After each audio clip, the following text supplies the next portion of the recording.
Hello there. What is going on, everyone? Today we're going to be asking the question about Admiral Konstantine. Is he a stud or a dud? This is one of the least taken Imperial commanders out of every game I've ever seen. I never see this guy taken. And I think he's largely been considered a dud. But there have been some changes to the game recently that I think have raised his stock a little bit. We're going to break him down a little bit, talk about him, and maybe I'll share a list with you guys that I recently took to Store Championships that uses Admiral Konstantine. If you guys are new here to the channel, I do talk a lot about Star Wars Armada and other Star Wars tabletop games. Love to have you stick around. We are doing our big giveaway in December. It's the 12 Days of Life Day. 12 times in December, I'm going to be doing giveaways towards the end of my videos. And if you want to have a chance to enter to win any of those, you just have to be a subscriber and leave a comment on this or one of my videos. You have 30 days to claim your prize. If you don't claim it, it will roll over into extra Patreon giveaways, so patrons get double chances to get all that great stuff. So pretty cool stuff. Let's go ahead and talk about Admiral Konstantine. He's a 23-point commander for the Empire, and he says at the start of each status phase, you may choose any number of enemy ships at distance 1 to 5 of at least 2 friendly non-flotilla ships, one of which must be medium or larger size class. That's a lot, but we're not done yet.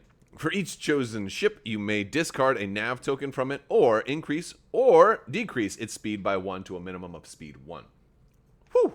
There's a lot going on with the text there. Basically, any enemy ship that's close enough to at least 2 of your ships, and it's distance 1 to 5, so it's, you know, it's the full range of the range ruler, so it's a big bubble you have there. Every enemy ship at the start of each turn, at the start of the status phase, so this is before setting dials. You are going to be able to change their speeds up or down 1. And what's unique about this is, well, mostly unique, is that it's allowing you to increase speed. There's not many things that allow you to increase another ship's speed outside of Admiral Titus, who's largely kind of a throwaway officer or Vader fuel. But this can let you do that in the middle of a round. Most of the times, a lot of times you'll slow ships down. But speeding them up is sometimes useful. In order to do this, though, a couple of things have to happen. For one, they have to be at distance 1 to 5 of at least 1 medium ship and at least 1 other ship, and it can't be a flotilla, so non-flotilla ships. I do like the way this is worded because it doesn't preclude the possibility of medium-based flotillas, so if they did exist, they still would not work, but that's just me being wishful thinking for clever and interesting new ship types in the future. But it's not the hardest thing to do, but it does mean that if you're running a Konstantine build, what used to be a staple in a lot of Imperial builds is the Gazantes, you're probably not going to run many Gazantes in a Konstantine build because they aren't going to help him do what he's trying to do. It doesn't mean you can't run Gazantes, and it doesn't mean you won't ever run a Gazante, but a lot of times people will run Gazantes for that extra activation, and I think you're a lot more incentivized to run a slightly more expensive ship that happens to not be a flotilla. So whether it be an Architans or a Raider, I think a Raider usually fits the bill for Konstantine builds. So what does it let you do? It lets you get rid of a nav token. It also lets you adjust the speed, one or the other. And you get to choose because it's a you may, and there's an or in there, so you can do either one. Now, this has a lot of different applications. One of the biggest applications it has is being able to slow ships down to keep them in the kill zone of your enemy ships. However, doesn't stop them from just saying, oh, you've got Konstantine, well, I'm going to plot a navigation command each turn and kind of ignore what you're doing. And, you know, that's kind of one of the reasons why he isn't taking that much. You're kind of taking some control away from your opponent, but then at the same time, he doesn't do that much, and there's lots of different ways to kind of defeat him, whether you're passing, you know, nav tokens, and you can only go down to speed 1, so if that ship wanted to be speed 1 anyway, they don't really care. They'll start out doing a nav, take a token, and then the next turn, you know, do a nav dial and a token, and completely counter what you were trying to do in some cases. Now, things that he has going good for him, Again, we talked about that fact that he can increase speed, which is a rare thing. Again, being able to slow ships down and keep them in the kill zone, if it does work, it's great. It can also work with raid tokens and dial changing shenanigans, where if you take away your opponent's ability to navigate, and then suddenly you have a lot more control over them. But that requires a more detailed setup and a lot of moving pieces in order for that to work. You know, raid tokens aren't necessarily something that the Empire can put out in great detail, but at the same time, it is, you know, it's something that could work potentially. Now, at only 23 points, he is not super expensive, so that's another good thing that he has going for him. And in light of recent points changes with Ramadi getting an increase in points, all of a sudden now cheaper Imperial commanders might have a little bit more value because, you know, and on any given day I would have just said, well, let me just take Ramadi instead because he's, you know, is infinitely better. And granted, he probably still is, but at least now Konstantine is only 23 compared to certain other, like Ramadi being 28. So again, 5 points cheaper than, you know, what would have been my automatic take. I think a lot of people will still look at similar point. I think a lot of people might easily just take, you know, Mahdi instead, because Mahdi, at least at only 24 points, gives you something a little bit better. Even Tag, who's 25, is going to a lot of times be a little bit better. Jerjerrod is the same cost. Jerjerrod is usually better, but that does kind of depend on your fleet. And then, of course, you have Ozul, who is only 20 points. So he's not the cheapest Imperial Admiral out there, but is he a stud or is he a dud? Well, there's a couple of things I think we need to consider in addition to some of the talking points we've already had. Let's talk about Ozul. Ozul is, you know, definitely going to be a better option in a lot of lists. I think Ozul has seen a lot more play than he used to before Armada 1.5, and the fact that he is only 20 points now and just lets you change your speed automatically, you don't have to do anything, makes Ozul a much better option. But not only that, considering Ozul is an opponent that you might face with Konstantine, Ozul sort of is almost a complete counter to Konstantine. I say almost a complete counter because Konstantine can still slow down a ship. So if you were, you know, if you had a raider with Ozul and you were speed 2 and you were planning to nav and then Ozul and go up to speed 4, well, then all of a sudden I could mess with that plan a little bit by slowing you down to speed 1, and then you could Ozul and nav back up to speed 3. So I can influence things just a little bit if you're playing Ozul, but for the most part, Ozul lets you sort of ignore what Konstantine is doing. And he's cheaper than Konstantine, so he's kind of a hard counter, which definitely is a point in the dud category for Konstantine. Another thing, though, is think about some of the things that Konstantine could help you counter somebody like Ozul, or basically could combo with Konstantine. Phylon Q7 tractor beams, definitely something to consider, especially if you have them on a large ship, being able to slow a ship down. Again, if somebody gets ahead of you and they have much faster ships, if they're able to jump to speed 3, you know, there was, you know, Clone Captain Silver is one of those, you know, Republic options that lets you just say, oh, you got me all the way down to speed 1, boom, I'm jumping up to speed 3. And you might need extra help to slow somebody down. Phylons can work with that.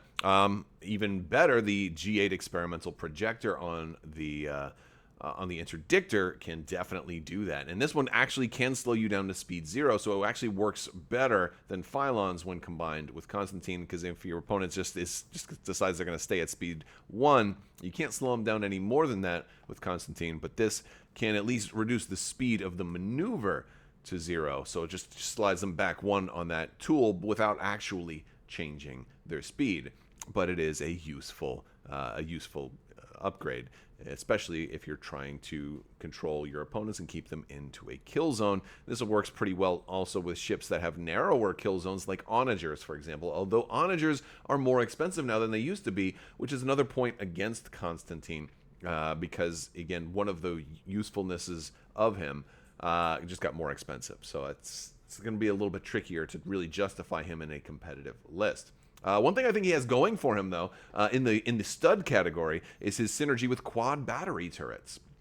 Quad battery turrets are one of my favorite upgrades in the game, but they're very situational and sometimes hard to use. I love to run these on Architans. I love to run these on a lot of ships that can take them, ships that are likely to get more than one shot, because all of a sudden this is it's not range dependent, and it's not limited on how many attacks are, how many times I can use it. So I can use this on both of my attacks, all it has to happen is they have to be faster than me. They can't be the same speed, but they have to be faster than me. And again, there's not many things that let you increase speed, but Konstantine does let you do that. So this allows me to have a slow ship going at speed 1, and then even if you have another slow ship, I can speed you up and hopefully get this shot in. Especially if I'm first player with Konstantine, I can speed you up and then shoot you, activating a ship with quad battery turrets first before you have the option to reactivate that ship and then slow down. So that's kind of a cool thing. So this is a +1 for Konstantine. But is it enough to really make him a stud or a dud? Largely, I'm probably going to say that he's still in the dud category, but I think he's not at the bottom of the dud category anymore. I think he has a little bit of potential, and a lot of it has to do with some of the things that have changed. Now, I am going to show you guys a list that I put together with Konstantine that I brought to an Armada Store Championship just recently. And I have a battle report, or a Store Championship tournament report available on Patreon right now. So if you want to see how this list did, A-Wing levels on Patreon and higher already have access to it. So here is our list. I'm going to talk about what the list has got. So I have an Onager in here. I have Konstantine on board the Onager, which is a safe place for a commander. I also have an Interdictor. Now, these are the main two movers and shakers of this list.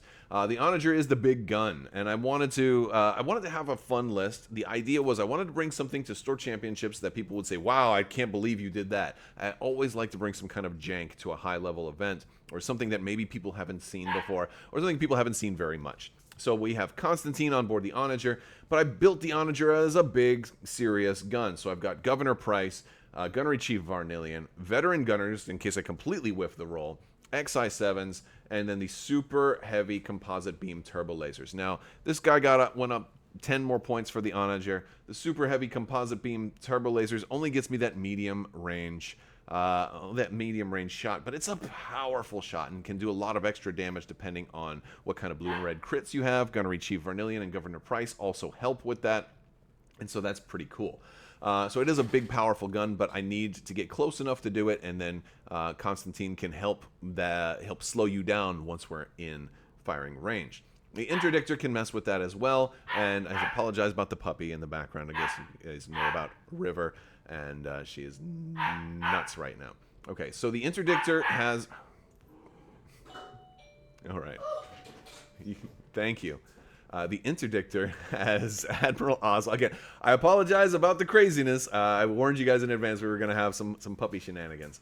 Okay, the Interdictor is got Ozul on it. Now, the reason Ozul's on there is, for one, he's going to be Vader fuel, but also the Interdictor's slow, and I might need it to get out in front. I don't have any squadrons in this build. The point defense ion cannons are going to be there to help out, and hopefully this will be my forward ship in cases where I need it to be. And I also wanted to get kind of far out and forward to be able to slow ships down with the G8 experimental projectors. Ozul is a great ship on a slow, a great officer on a slow ship, and that was the idea, is to get out in front, be able to slow ships down with the tractor beam, and then also maybe go for objectives and just kind of put myself as like maybe the first ship, kind of defend the Onager a little bit. And he's got decent firepower if he can get into blue dice range.